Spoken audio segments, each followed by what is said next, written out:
Drugo poglavlje. Sabat je znak saveza koji je uspostavljen isključivo između Boga i Izraelaca. Sabat kao znak saveza je između ostalog nešto što je izdvajalo Izraelce od drugih naroda. Drugi narodi nisu bili u takvom savezu sa Bogom, niti je Sabat bio znak njihovog saveza sa njim. Da su Sabat držali i drugi narodi osim Izraelaca, tada drugi narodi po tom znaku ne bi mogli prepoznati narod Izraela kao poseban narod, budući da ih držanje Sabata uopšte ne bi izdvajalo od drugih naroda.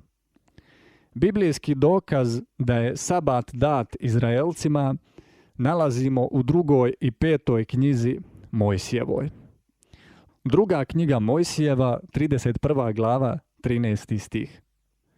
Također reci djeci Izraelovoj, vaistinu držite moje sabate, jer je to znak između mene i vas tokom vaših naraštaja, da znate da sam ja Gospod koji vas posvećujem.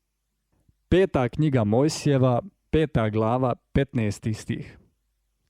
Ispomeni se da si bio sluga u zemlji Egipatskoj i da te Gospod, Bog tvoj, izveo odande moćnom rukom i ispruženom mišicom. Stoga ti je Gospod, Bog tvoj, zapovjedio da držiš dan sabatnji. Dakle, razlog zbog kog je Gospod Bog zapovjedio držanje sabata Izraelcima jeste taj što ih je izveo iz zemlje Egipatske upravo na taj dan. Nije tada Gospod druge narode izveo iz Egipta, niti je sada to učinio sa drugim narodima. Nezavisno od toga jesu li u pitanju vjernici ili ne. Naravno da će mnogi zagovornici obaveznog držanja sabata reći da je njih Bog izveo iz duhovnog Egipta, te da oni iz tog razloga drže sabat. Međutim, u tekstu je očigledno riječ o doslovnom izvođenju Izraelaca iz Egipta. Upravo su oni koji sada drže sedmični sabat robovi duhovnog Egipta, to jest robovi judaističke nauke. Oni koji su zaista izbavljeni odatle znaju da nisu dužni držati bilo kakve dane jer su ušli u vječni dan.